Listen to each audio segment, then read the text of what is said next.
So I'm Ethan Podell. I head up our sales here in North America at Greenfly and work across, kind of our global sales effort, specifically Europe, Middle East, South America, and APAC. And we'll start here with just a quick introduction on Greenfly and Iron Mountain. We'll get a bit more into the partnership and, the archive opportunity and what that really means. But to introduce Greenfly, for those that are unfamiliar, we really power short-form content operations for, the biggest sports leagues and rights holders globally. What that really means is, we're powering what happens in venue around content capture, organization, and distribution in a live event context. So think about all the photographers and videographers you have on game day, match day. Think about the fan content, athlete-generated assets, anything of the sort. Those are being uploaded and captured in Greenfly, being organized with our proprietary AI that's identifying, who's in content, what's happening in the content, what logos appear. And then it's being delivered to the, wide swath of stakeholders that need those assets, right? So think anyone from rights holders and broadcast partners to your clubs, your athletes, your fans, and everyone in between, right? The idea is that with the power of, AI and the speed of delivery of content, you're able to meet fans where many of them are, right? On digital channels, on social channels, that might be their primary experience or might be ancillary to, the broadcast experience that they're already viewing. So Greg, I'll kick it to you for Iron Mountain Media and Archival overview, and we'll go from there. Thank you. So I'm Greg Maratea from Iron Mountain Media and Archival Services. We are a division of Iron Mountain. You may be familiar with Iron Mountain as a global storage records management company, but inside of it is a small group of us called the Media and Archival Services.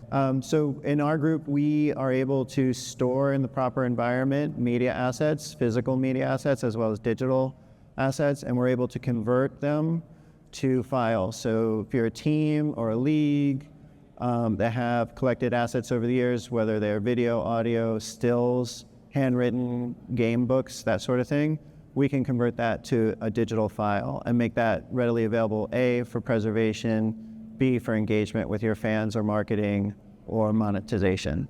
And we've come together, Greenfly and Iron Mountain to partner.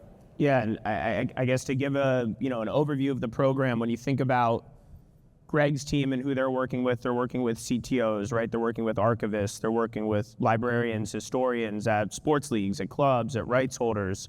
When you think about Greenfly, we're really working with the marketing folks, the digital content folks, right? The sponsorship teams. The opportunity here that we really see and what this partnership that will roll out over the coming months, will really focus on is there's very little connectivity between those groups, but there's a massive opportunity to use historical assets in more real-time social environments, right? So to give you a couple examples of how we see this coming to life, Greg and group are going to have digitized assets of, broadcast tapes from the 40s, the 50s, the 60s, digitized physical assets like photos, all made available, AI indexed in this product they have called Smart Vault, which is where you're going to be able to find any of that type of content, right? The opportunity is the automatic ingestion of that into a live media environment, right? LeBron James breaks the scoring record, or, we always make the jokes about, in the MLB, there's always a new record every game, right? And there's always a way they're framing the stats to show it. But the idea is that you're going to be able to get assets from your archive, that are historical and be able to use them in that live social media environment where we see really high performance of social assets, right? So to give you an example from, the Greenfly side, one of our highest search days in platform all year is with the NBA on the anniversary of Kobe's passing, right? There's a huge appetite from the athletes to feature content of themselves and Kobe. And we don't have access to the historical content of Kobe, right? The photos and videos that are from his high school days, right? From the beginning of his career, from certain broadcast tapes or files that might be lost. This opens up that opportunity to give access to content to everyone in that network, right? That has the ability to use content to go and feature those assets and really blow up, the social media awareness, visibility around an event. The inverse of this is what's being captured in Greenfly, right? And pushing that into your archive where a lot of these CTOs, these archivists, they don't have visibility into the social content that's really relevant and engaging for fans, in the modern viewership era, right? So you have the ability to say, okay, think about the fan content in venue, right? Think about the vertical video that you see on social channels, right? Think about athlete selfies and athlete promotional assets. Those aren't being stored with, archival tools or Iron Mountain the way you would expect, because there's not a way to connect the two, right? So what happens is when you go to make a documentary, let's say you're the Lakers, which is one of their clients, and one of Greenfly's, they're not able to easily find the type of vertical video, historical content that we know is really important and really compelling, right? So the opportunity here is two-way, right? It's to get more access and visibility, for your social digital marketing teams to use short-form assets. But on the inverse, it's to actually store and archive properly those assets that are already being captured and aren't connected. And I'll kick it back to Greg, because I know something he likes to say is that, the archival, it's a bit more of a science than a storage, right? And I think there's something really powerful in that. So Greg, would love to hear your thoughts. Yeah, on that so as well. the two things I would mention are, one is we've seen it in leagues and stadiums and venues where the marketing team is a totally different group than the broadcast team. And the broadcast team knows that they have assets that need to be preserved, and the marketing team is living for the moment, especially the social team. But they're capturing great stuff. Many times it's the people who are courtside for an amazing game, which person came out was wearing a Lakers hat or a Knicks hat or something like that. And that stuff's like many times living on a drive, like a G-RAID, or even just dumped into a bucket in the cloud, but there's no archival tool there. And that's where we come in. Like, you guys focus on how quickly to get things and best way to get things to social in short form, and we focus on the science of keeping the data secure and alive. So getting that in the moment stuff into an archive, I think, will provide great benefit. And every documentary, whether it's a sports documentary or a documentary about an artist or any event, the key moment is something that you didn't know was photographed or recorded or something like that. And today that lives in the user-generated content more than it lives anywhere else. In the old days, it was an outtake, it was something that hit the cutting room floor, but now it's really in the power of the people who are shooting it like in the moment, and those are cell phones. So we want to get that to preserve it for the future. That's what we do.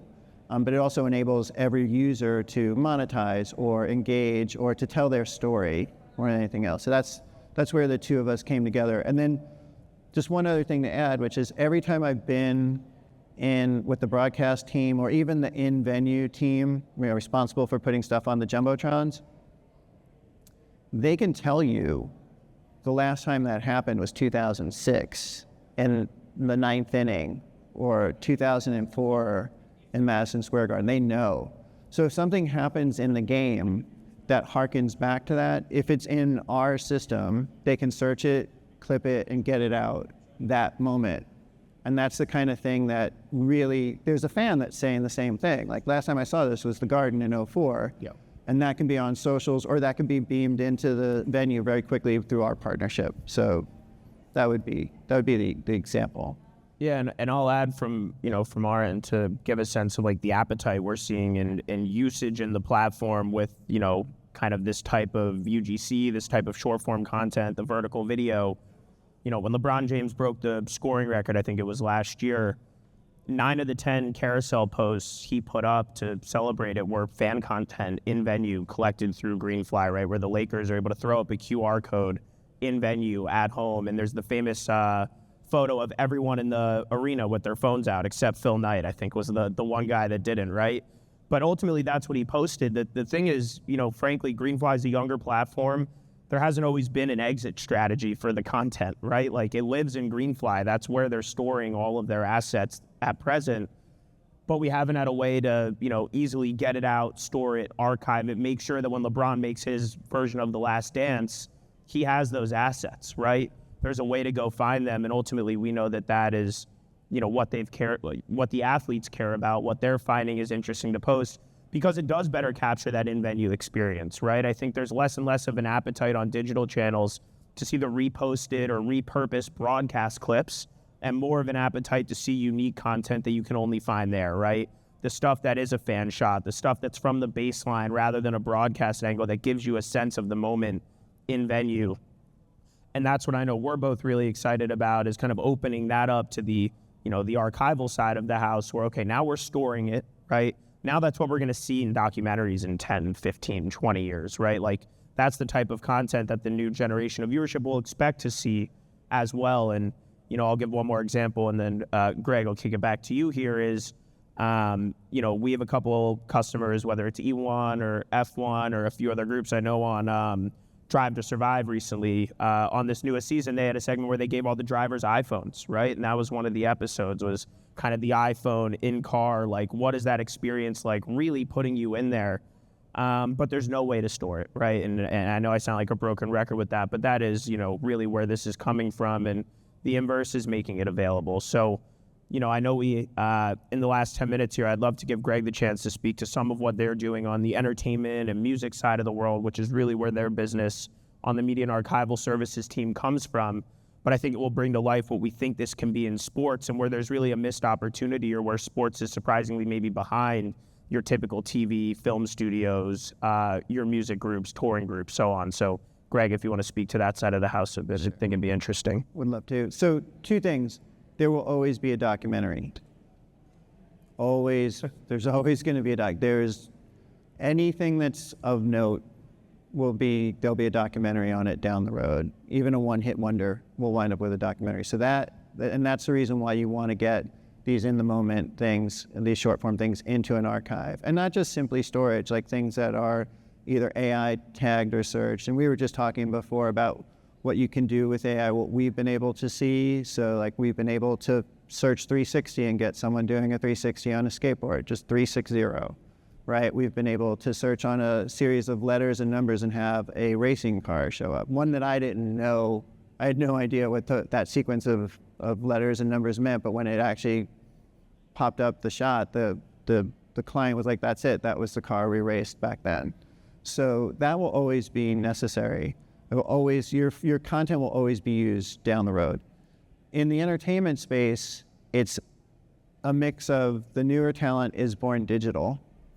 So we've had clients come to us with, like, when their closets can't hold the drives anymore, and they need it for repurposing for their concert, their next tour, they want to put up footage from the past, or to get out to their socials for various, like, there's always a really cool moment when an artist shows when they were coming up. There's a lot of cell phone footage on those hard drives. So there's that. And then there's the assets for the clients that have been around for a really long time. We can talk about every form, film, video, or audio, but I think if you really look at the music artists, they're the ones where one title will span videotape, film, stills, and recorded audio, many of which has been sitting on shelves. And every time you go through it, like a videotape operator will pull you aside and say, I just saw something that was remarkable, you should tell them, right? This is an amazing moment in this concert or this tour.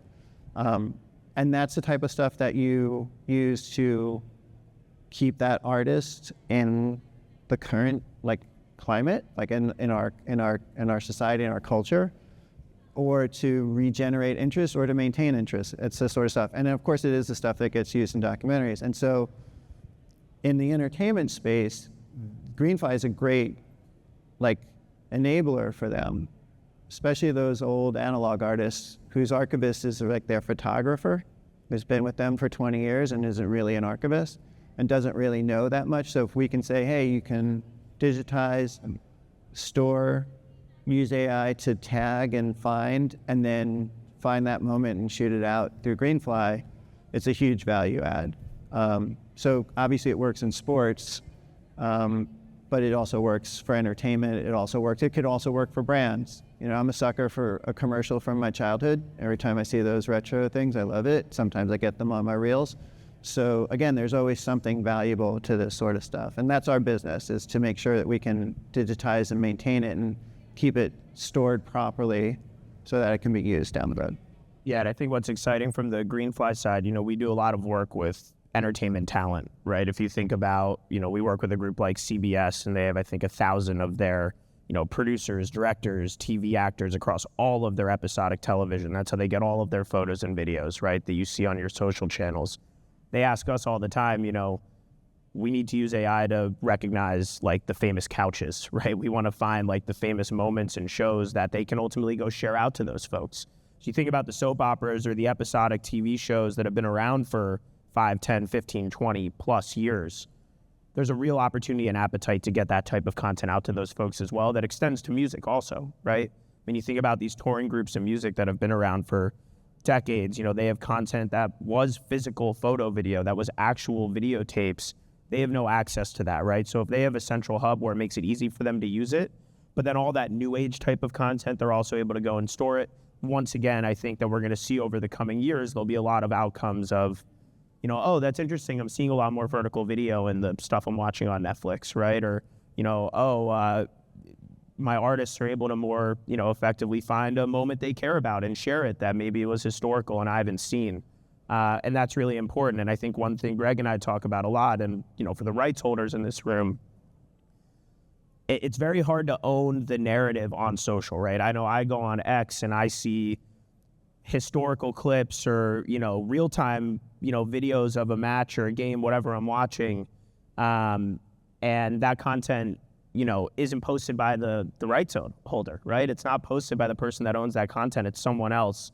The ability to connect these, we think, gives more ownership and ultimately more of a monetization opportunity as well for those groups to capitalize on that type of moment or that type of activation or that type of play, where right now you're finding it from, a random person who's posting it online, and they can't do anything with it, right? You have no idea who's viewing it. You have no idea the social performance or data, and ultimately you can't monetize, you can't sponsor it where we know there's an appetite to, because you're not owning the viewership, once it hits social, at scale. So the opportunity with speed attached to the archive is, maybe counterintuitive as that sounds, we feel is really valuable because we know the appetite is there for that content, but there's no technology to actually, support the desire to feed fans with that type of access. And at the end of the day, that's really the goal of this partnership.